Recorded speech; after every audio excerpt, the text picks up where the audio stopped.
103.5 FM. I am Timitokwe Dada. In the news this afternoon, Yaya Bello appears in court over 110 billion naira fraud allegations.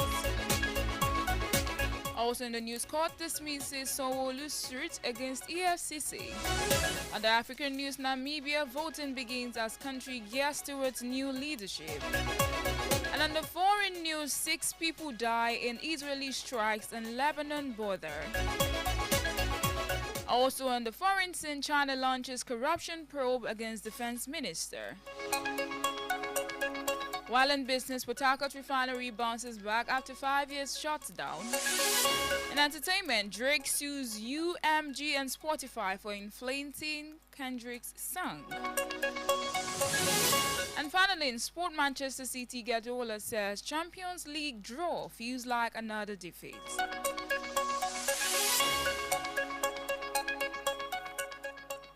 Now the news in detail. The former Kogi State Governor Yaya Bello is currently in detention at Abuja's Economic and Financial Crimes Commission facilities, EFCC.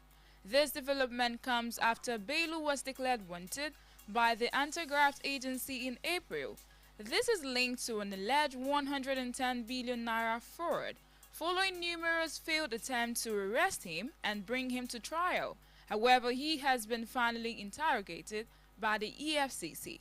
Initially, 19 charges were brought against him and his nephews, including money laundering offenses exceeding 80 billion naira.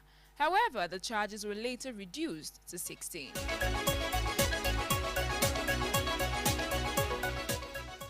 Coming from Lagos State, the Federal High Court in Abuja has struck out the suit seeking to restrain the Economic and Financial Crimes Commission (EFCC) from arresting Babajide Sanwo-Olu, Governor of Lagos, at the end of his tenure.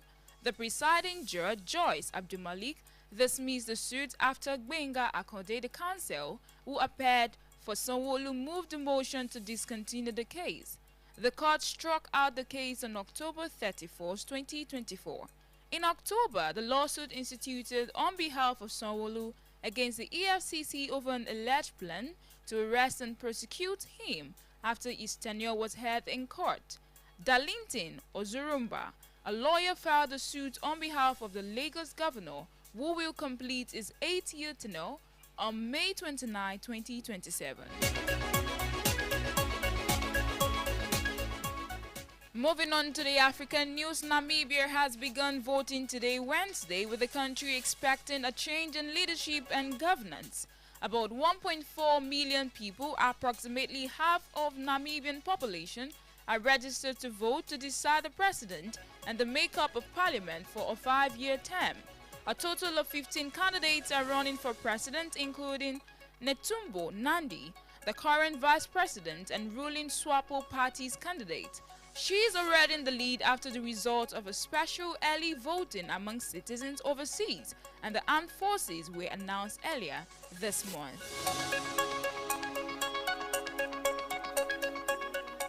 Moving on to the foreign scene, coming from Israel, Syria's defense ministry said 6 people were killed in Israeli strikes on border crossings with Lebanon just after midnight on Wednesday, hours before a Hezbollah-Israel ceasefire took effect.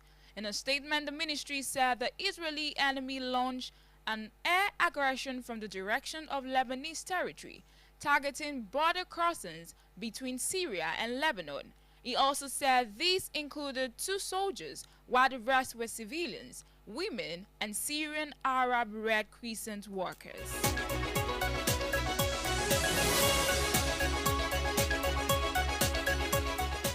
Still on the foreign scene, the former FBI informant Alexander Smirnov has been charged by Special Counsel David Weirs for allegedly lying about President Joe Biden and his son Hunter Biden's business deal. Hence, he is facing a separate new indictment on tax-related charges, court records show.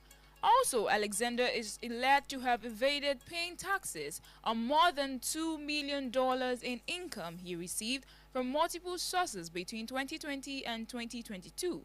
according to an indictment unsealed on Tuesday in the Californian federal court.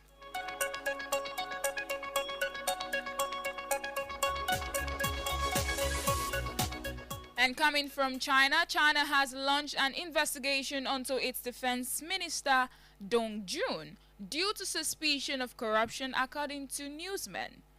The report shows that Dong is the latest official to be caught up in a broad crackdown on corruption in the country's military. China's military has undergone a sweeping anti-corruption purge since last year, with at least 9 People's Liberation Army generals and several defense industry executives removed from the national legislative body to date.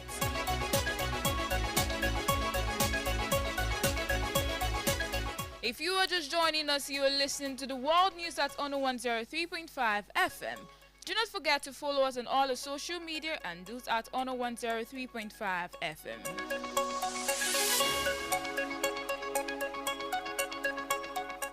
And now to the business report. The Port Harcourt refinery yesterday bounced back to life after shutting down for 5 years. The resumption of production was applauded by President Bola Tinubu, who said this development would rekindle hope of efficient fuel supply in the country. The president, while extending his heartfelt congratulations to the Nigerian National Petroleum Company Limited, also ordered the reactivation of Warri and Kaduna facilities to enhance effective supply.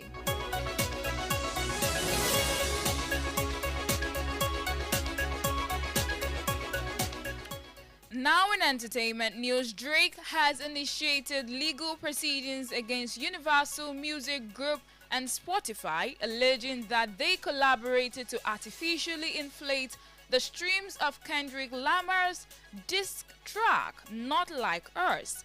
In a petition submitted to the New York Supreme Court on Monday, Drake's company accused UMG and Spotify of participating in an illegal scheme to promote Lamar's song while hindering Drake's music. The filing claimed that the track, which amassed 96 million streams in just 7 days, reached #1 on the US charts. Also, it became a top 10 radio hit and was licensed to Spotify at a 30% discount in exchange for promotional boosts and user recommendations. Both Drake and Lamar have had long-standing relationships with UMG, while Drake associated with the Republic Records and Lamar with Interscope.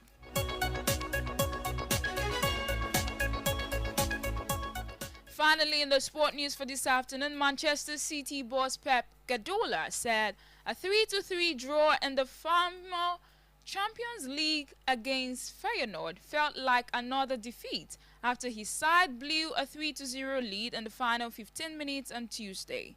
It is the first time City had failed to win a match they led by 3 goals since 1989. Likewise, the first time ever it happened in the final 15 minutes of a Champions League game.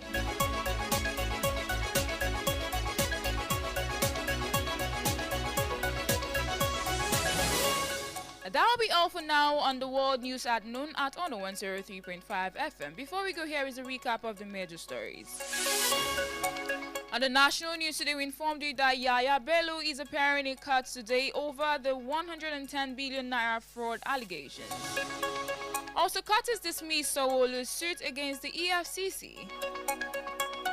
And on the African news, Namibia has begun voting as the country gears towards new leadership. While on the foreign scene, 6 people have died in Israeli strike on Lebanon border. And in the business news, Port Harcourt refinery has bounced back after the 5 years shutdown.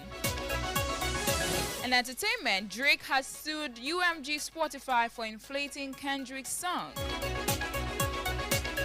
And in sport, Manchester City Guardiola has lamented that Champions League draw feels like another defeat. For Eyewitness Reports news mentions and news commercials, contact the Honor FM newsroom at 0817-675-5555 or 0913-600-1035.